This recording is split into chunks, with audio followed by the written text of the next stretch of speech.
لاہور ویسے ایک بڑا مزیدار شہر ہے. آپ کو پتا ہے یہاں پہ دو بھنگی بھائی تھے, ان کی بھی حکومت رہی تھی, بھنگیوں کی حکومت ہے. جیسے بھنگیوں کی توپ ہے, اگر مال روڈ پہ انہیں کی ہے, وہ توپ کو انہوں نے بعد میں راوی میں پھینک دیا تھا, بعد میں نکال کے گوروں نے یہاں پہ رکھا تھا. اور وہ بھنگی تھے اور 3 دن وہ سوئے رہتے تھے بھنگ پی کے لاہور کے اندر. لیکن اس کے باوجود 3 سال وہ بھی نکال گئے تھے لاہور. لاہور کا جو تخت ہے نا وہ بڑا زبردست ہے کہ وہ لاہور والوں اس قسم کے تجربے بھی کرتا ہے. لاہور والوں کا حوصلہ بڑا ہے. 3 دن حکومت ہوتی تھی, 3 دن حکومت ہوتی تھی, نہیں ہوتی تھی. تو آپ لوگوں کا تو بڑا حوصلہ جی, ہم تو اسلام آباد اس قسم کے سیاسی ماحول میں جاوید چودھری صاحب کی سٹیٹمنٹ کو کسی بھی سیاسی پارٹی یا سیاسی قیادت اپیل ہے. میرا سیاست سے تعلق نہیں ہے, ڈسکلیمر چلا رہے ہیں. میرا نہیں خیال کہ کوئی بھنگی جو ہے کیونکہ چودھری غیر سیاسی ہوتے ہیں. رحمان صاحب, آپ نے چونکہ ابھی جوائن کیا, ایک تو بڑے افسوسناک واقعات دھماکے جو آج بلوچستان کے اندر ہوئے اس کا ہم تذکرہ کریں. میں سب سے پہلے چاہوں گا کہ اس پہ میں آپ کا ٹیک جانوں, آپ اس کو کیسے دیکھنا؟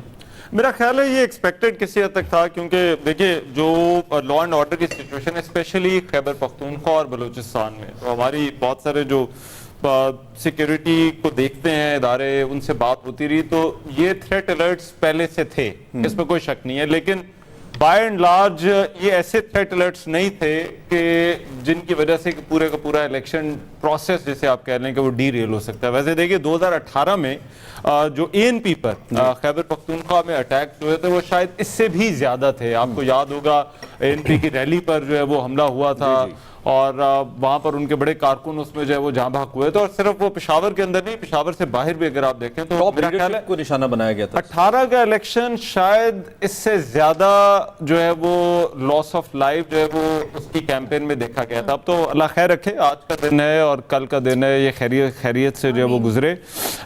لیکن بحیثیت مجموعی یہ چیز بلوچستان اور خیبر پختونخوا کے لیے تھوڑی کریٹیکل ہوگی کل بھی, کیونکہ دیکھیے خیبر پختونخوا کے اندر یہ ہے کہ 2-3 فیکٹرز جو ہے وہ بڑا امپورٹنٹ رول پلے کریں گے. ایک تو یہ کہ وہاں پر پاکستان تحریک انصاف کا جو سپورٹر ہے وہ بڑا جذباتی ہے. میں بات کر رہا ہوں الیکشن ڈے وائلنس کے حوالے سے. اور دوسرا جو ٹریڈیشنل پولیٹکس کا مقابلہ ہے, خٹک صاحب کی پارٹی ہے ANP ہے. ANP اس وقت بڑا سیریسلی زور لگا رہی ہے کم بیک کرنے کے لیے, اور کچھ حلقوں کے اندر ان کی پوزیشن اچھی بھی ہے. تو کل خیبر پختونخوا میں الیکشن کا ڈے بڑا کریٹیکل ہوگا, یا ہو سکتا ویپن بھی بہت زیادہ, اور ادھر ویپن تو obviously جو ہے کل ہم نے دیکھا بھی کہ کل ANP کے لڑنے کے لیے جو رہنما تھے ان کے کہنے پہ فائرنگ کا ایک واقعہ ہوا بھی. سو ایک تو تھریٹ آپ کو جو ہے وہ دہشت گردوں سے, جس طرح سے بلوچستان میں یہ واقعہ ہوا, جو ڈیرہ اسماعیل خان والا انسیڈنٹ ہوا, لیکن اس سے زیادہ امپورٹنٹ جو ہے وہ خیبر پختونخوا کے اندر یہ کل کا دن ہوگا. کیونکہ اس سے پہلے ایک وہ ہمارے بیورو چیف ہیں جمشید, ان سے بھی کل بات ہو رہی تھی, تو وہ بھی یہ بتا رہے تھے کہ تحریک انصاف کے سپورٹرز جو ہیں وہ اس وقت بہت چارجڈ ہیں کچھ جگہوں پر, اور وہ دوسروں کی ریلیوں میں بھی جا رہے ہیں, وہاں پر بھی انہوں نے جو ہے وہ نعرے لگائے ہیں. تو آئی تھنک کل Khyber Pakhtunkhwa is a place to watch out. اللہ خیر رکھے, سب ٹھیک ہو.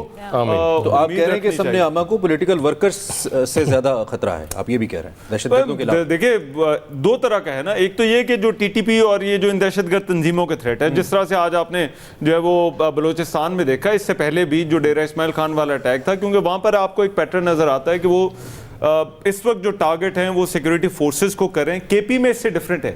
KP میں پولیٹیکل ریلیز کو ٹارگٹ نہیں کیا جا رہا.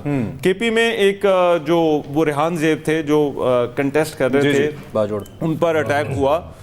لیکن جو اوور آل ہے KP کے اندر زیادہ سیکیورٹی فورسز کو نشانہ جا رہا ہے. بلوچستان میں یہ ہے کہ یہ جو الیکشن آفس کے باہر ہوا ہے یہ تھوڑا سا ذرا جو ہے وہ ڈسٹربنگ ہے. تو یہ دونوں طرف سے ہے, ان تنظیموں سے بھی خطرہ ہے, اور پھر پولیٹیکل وائلنس بھی کل ہو سکتا ہے کچھ علاقوں میں. ٹھیک ہو. اب تینوں جو پارٹیز ہیں, انفیکٹ بہت ساری پارٹیز نے کیا, لیکن جو مین پارٹیز ہیں, بڑی پارٹیز جن کو ہم کہتے ہیں پولیٹیکل پارٹیز, 2 نے کیا نا, آپ نے مجھے ٹھیک ہے 2 نے کیا. تو ان پولیٹیکل پارٹیز کی کیمپین آپ کو کس کی زیادہ امپریسو لگی؟ 2 پارٹیز کون سی پہلے وہ پوچھیں, اب وہ بھی خود ہی اپنے جواب دیں. میں نہیں اس پہ چڑھوں گی ان کو. وہ پارٹی نہیں ہے جو آپ سننا چاہ رہے ہیں, وہ نہیں ہے اس میں. دیکھیں ایک تو پہلے چوئی صاحب انہیں امریکہ اور برطانیہ کا حوالہ دیا نا, کہ وہاں الیکشن کبھی ملتوی نہیں ہوا, اور وہ حوالے سے مشہور ہے کہ عدالتیں کام کر رہی ہیں, تو اس کا مطلب سب کچھ ٹھیک ہے. تو عدالتیں آپ کہیں گے یہاں بھی کام کر رہی ہیں. میں سمجھتا ہوں عدالتیں کام نہ کریں تو شاید معاملات بہتر ہونا شروع ہو جائیں گے اس ملک کے. یہ میری ذاتی رائے ہے.